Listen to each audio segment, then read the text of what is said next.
All right, boys and girls, I'm here with another story for you today, also by the author Beatrix Potter. And so you remember that we listened to the story of the tale of Peter Rabbit, who was written by Beatrix Potter. So this is the same author.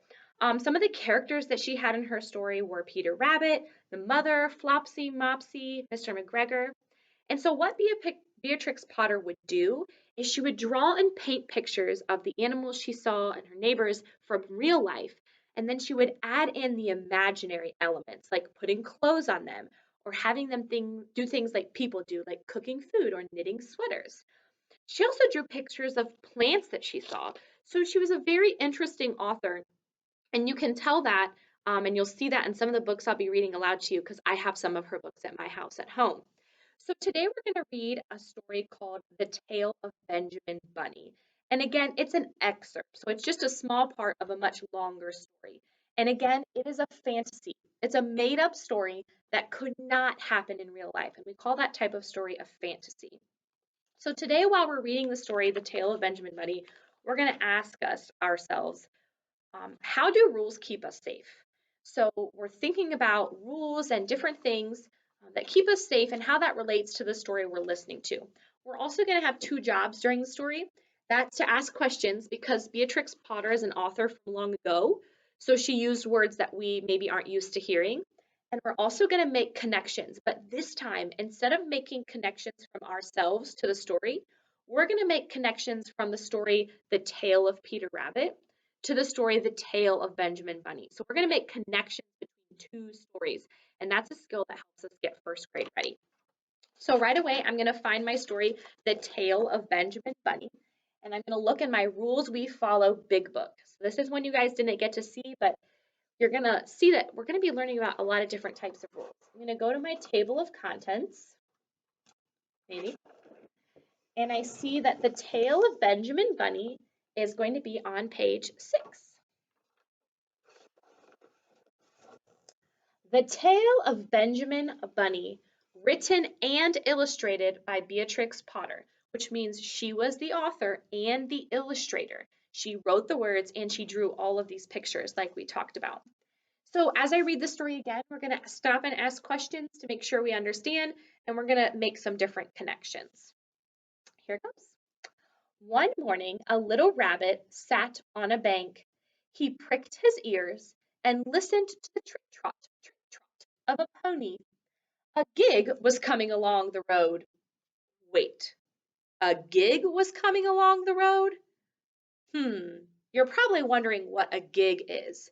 A gig was a horse-drawn carriage, and that's what people drove all the way in the past in the 1800s. Remember, Beatrix Potter was an author from long ago. So now that we know what a gig is, I can go back and read that part. A gig was coming along the road. It was driven by Mr. McGregor, and beside him sat Mrs. McGregor in her best bonnet. As soon as they had passed, little Benjamin Bunny slid down into the road and set off, with a hop, skip, and a jump, to call upon his relations, who lived in the wood at the back of Mr. McGregor's garden. That wood was full of rabbit holes, and in the neatest, sandiest hole of all lived Benjamin's aunt and his cousins, Flopsy, Mopsy, Cottontail, and Peter. I can make a connection. Remember that Flopsy, Mopsy, Cottontail, and Peter were all characters from the story The Tale of Peter Rabbit. And it tells us here how they're related. It tells us that Benjamin Bunny is their cousin. So Peter and Flopsy, Mopsy, and Cottontail's mom is Benjamin's aunt, and it says right here in that story. And it tells us that they live in that sandy hole, and that's like Peter Rabbit explained in his story. So we're making connections between two stories. Little Mrs. Rabbit earned her living by knitting rabbit wool mittens and muffetees. Little Benjamin did not very much want to see his aunt. He came round the back of the fir tree and nearly tumbled upon the top of his cousin Peter. Peter was sitting by himself. He looked poorly and was dressed in a red cotton handkerchief. said little Benjamin in a whisper. "Who has got your clothes?"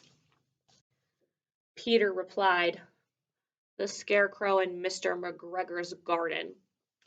All right, let's stop here. I want to clarify, Peter's not wearing any clothes. He's wearing a red handkerchief, like a little red piece of fabric. Should we clarify that? I remember now, I can make a connection. Peter lost his clothes when he was being a naughty little rabbit, and his jacket fell off in Mr. McGregor's garden. So that must meant that Mr. McGregor stole the little jacket, or took the jacket since he left it in his garden, and put it on the Scarecrow. That makes sense. So Peter lost his clothes in the garden, and Mr. McGregor put them on the Scarecrow. Peter said he thought he might feel better if he went for a walk. They went away hand in hand and got upon the flat top of the wall at the bottom of the wood. From here they looked down into Mr. McGregor's garden. Peter's coat and shoes were plainly to be seen upon the Scarecrow, topped off with an old hat of Mr. McGregor's.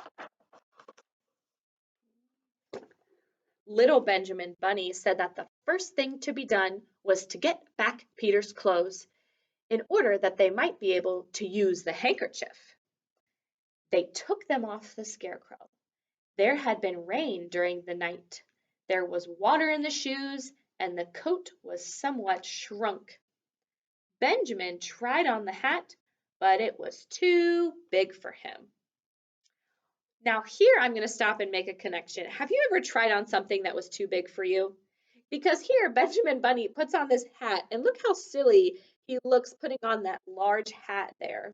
It doesn't fit him. It looks so silly. So I'm sure you've probably done something like tried on your grown-up shoes and they were too big and you flopped around them, or maybe a too big of coat.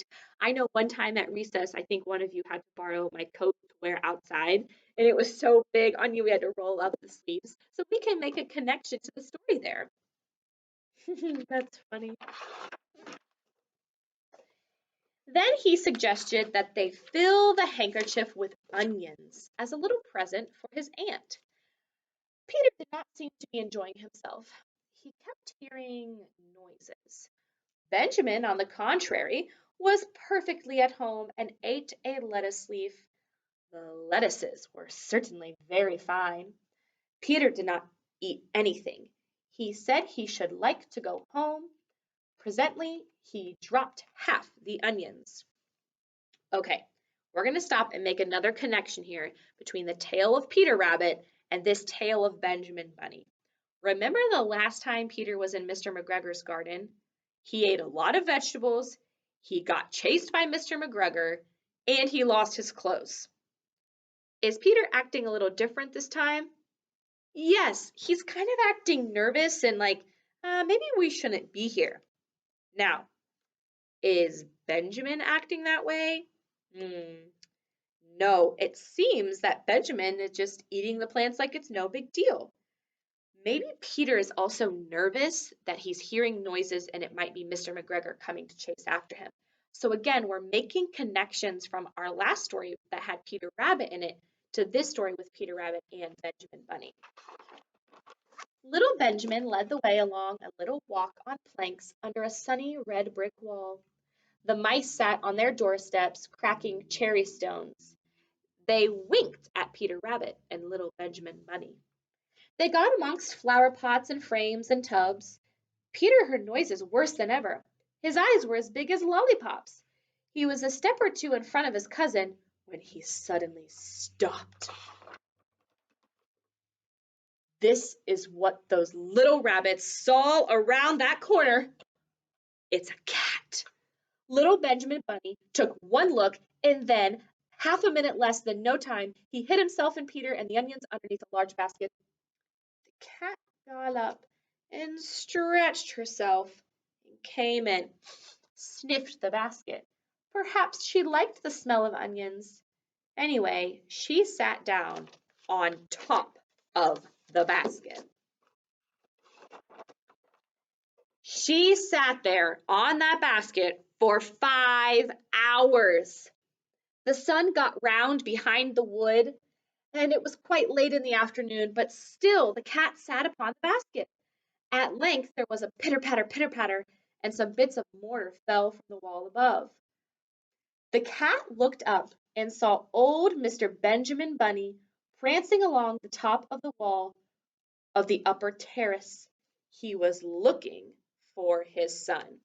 All right, I just read a lot of that story, so I'm going to stop and ask some questions to make sure I understand what's happening. So, right now, I know that Benjamin Bunny is in the basket with Peter Rabbit, but they just said Benjamin Bunny again, but it says it must be Mr., so this must be his dad. And so his dad's looking for Benjamin Bunny, but Benjamin and Peter are trapped in that basket. Who's sitting on it? The cat. And the cat hasn't moved, so they can't get out of the basket. Oh my goodness. So there's a lot going on here. And again, making connections. Mr. Benjamin Bunny took a tremendous jump off the top of the wall onto the top of the cat and pushed it off the basket and kicked it into the greenhouse, scratching off a handful of fur. The cat was too much surprised to scratch back. When old Mr. Bunny had driven the cat into the greenhouse, he locked the door, and then he came back to the basket and took out his son Benjamin by the ears. Then he took out his nephew Peter. Then he took out the handkerchief of onions and marched out of the garden. When Mr. McGregor returned, he observed several things which perplexed him. It looked as though some person had been walking all over the garden in a pair of clogs. Only the footmarks were a little too little. Also, he could not understand how the cat had shut herself up inside the greenhouse. When Peter got home, his mother forgave him, because she was so glad to see that he had found his shoes and coat. Cottontail and Peter folded up the handkerchief, and old Mrs. Rabbit strung up the onions and hung them far from the kitchen ceiling with the bunches of herbs. And the story has ended. Okay. Now that the story has ended, okay, we notice this time that Peter Rabbit didn't get yelled at by his mother, or she didn't know that anything had happened, right? She just was excited that she found his clothes. Do you think that she still wouldn't want him in the garden? Probably. And do you think that Peter was in trouble more when he was caught by Mr. McGregor or when he was trapped by the cat? That's something interesting to think about. Think about the tale of Benjamin Bunny that we just read. What do you know about following rules? Who do you think followed the rules in the story?